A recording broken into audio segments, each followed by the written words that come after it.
Lalu kemarin ibu itu, Pak, lalu saya bagaimana saya bisa membedakannya? Bagaimana saya bisa membedakan bahwa ini datangnya dari Tuhan dan ini datangnya dari setan? Yang datang dari Tuhan, saya bilang, selalu mendatangkan sukacita, damai sejahtera. Waduh Pak, berarti habis saya bilang itu saya dengar suara Tuhan, saya menjadi takut, itu datang dari setan. Nah itu sudah. Habis saya dengar itu suara, saya kepikiran, saya pikiran lalu tidak damai sejahtera, saya nggak bisa tidur, saya stres, saya depresi. Nah itu sudah. Itu dari siapa saudara? Itu setan itu. Karena setan itu datang untuk merampas apa? Mengambil sukacitamu, mengambil kebahagiaanmu, mengambil apa lagi? Dia pencuri, dia datang membunuh dan membinasakan. Amin ya. Itu saudara, inilah saudara, roh yang lain akan muncul juga.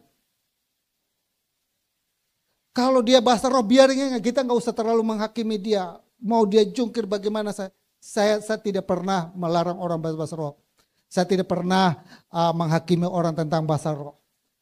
Saya tidak pernah menghakimi orang tentang nubuat dan lain sebagainya. Tapi Alkitab bilang, ujilah. Dan kalau saya ada di situ, hati nurani saya bilang ini dari Tuhan atau bukan. Kalau dari Tuhan, Bapak Ibu pokoknya tolak ukurnya itu. Dia mendatangkan sukacita, damai sejahtera. Saya pernah sama istri, kita dulu di kampus ada satu ibu-ibu. Kita kan masuk pertama itu kan dari segala jenis latar belakang kan datang. Ada yang tadinya pemuja setan dan lain sebagainya juga masuk sekolah teologi ya. Kan kita nggak tahu dari latar belakang. Yang dari Timor, dari Papua, dari Medan, dari Cungko datang kita gabung jadi satu kan. Nah, satu saat saya kan kita siswa sama siswi dipisahin.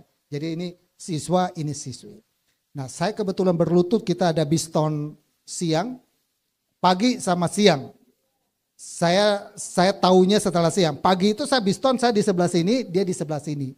Ada satu ibu-ibu, teman baik, anaknya udah gede. Saya waktu doa, dia bahasa roh luar biasa. Hebat nih. Jadi bahasa roh. Jadi saya merinding.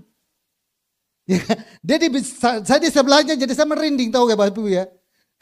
Kalau kan harusnya kan dia bahasa roh begitu kan dari Tuhan kan jadi wah. Tapi saya waktu itu rasa kayak kok ada takut, kok ada. Tapi kan saya perlu uji, kita nggak perlu menghakimi. Malam, karena biston jadi dengar gitu lagi, ada something. Dan benar, kalau saya ini tukang usil, saudara. Tukang usil tahu ya, orang kalau udah berbahasa roh, kalau dia dari Tuhan, lu kagetin pun dia tidak kerasukan. Ini saya uji roh saudara, saya itu tukangnya gitu. Karena saya dari timur sana, saya tukang uji roh, dia kita pakai pola gitu. Kita pukul itu meja. Kan dia kaget toh. Waktu dia kaget baru aku tahu manifestasi dia. Begitu dia manifestasi, ternyata di situ sudah. Kita baru tahu, ternyata dalam ini dia berbahasa roh, bukan roh dari Tuhan. Pantas, aku waktu pertama kali itu, aku merinding. Kedua aku curiga, ketiga aku kaprak meja. Nah kan ketahuan. Kalau orangnya itu benar setan itu datang dari Tuhan, itu roh Tuhan atau roh setan bisa ketahuan. Maka kan kita setan itu perlu kita